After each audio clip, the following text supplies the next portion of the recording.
ইসরায়েলের রক্তচক্ষুকে উপেক্ষা করে গাজা উপত্যকার খুব কাছাকাছি পৌঁছে গেছে আন্তর্জাতিক নৌবহর সুমুদ ফ্লোটিলা। সহায়তার জন্য ঝুঁকি নিয়ে এগিয়ে যাওয়া নৌবহরটির দেয়া তথ্য বলছে, এই মুহূর্তে উচ্চ ঝুঁকিপূর্ণ অঞ্চলে রয়েছে ত্রাণবোঝাই জাহাজগুলো। অর্থাৎ এর আগে নৌবহরগুলো যেখানে ইসরায়েলি বাহিনীর আক্রমণ বা বাধার মুখোমুখি পড়েছিল, সেখানেই আছে নৌবহরটি। এবারও গাজা উপকূলের কাছাকাছি এলাকায় পৌঁছতেই জাহাজের বহর ঘিরে ইসরায়েলি কিছু নৌযান বিপজ্জনক ও ভীতিকর আচরণ শুরু করেছে বলে অভিযোগ উঠেছে। এমনকি দুটি ইসরায়েলি যুদ্ধজাহাজ দ্রুতগতিতে এসে বহরের দুই জাহাজ আলমা ও সিরিয়াসকে ঘিরে ফেলে বলে জানিয়েছে গাজা অভিমুখে এই মিশনের আয়োজকরা। এমনকি সাইবার আক্রমণ, সব ধরনের নেভিগেশন ও যোগাযোগ ব্যবস্থা অচল হয়ে পড়ে বলে জানা গেছে। এই অবস্থায় যে কোনো হুমকি মোকাবিলার জন্য প্রস্তুত বলে জানিয়েছেন দুঃসাহসী মানবাধিকার কর্মীরা।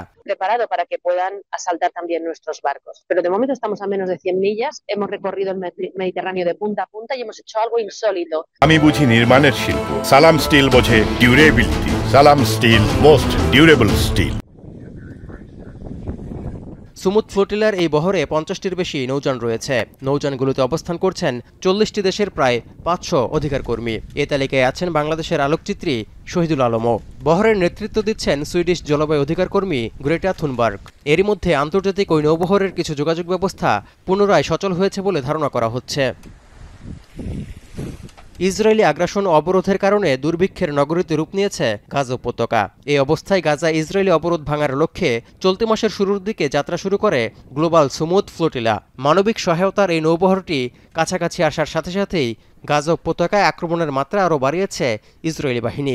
এমনকি ইসরায়েলের যে কোনো বন্দরে সুমুদ ফ্লোটিলার বহরে থাকা জাহাজগুলোকে নোঙর করার বার্তাও দিয়েছে তেল আবিব। তৌহিদুর রহমান, এখন বিশ্ব।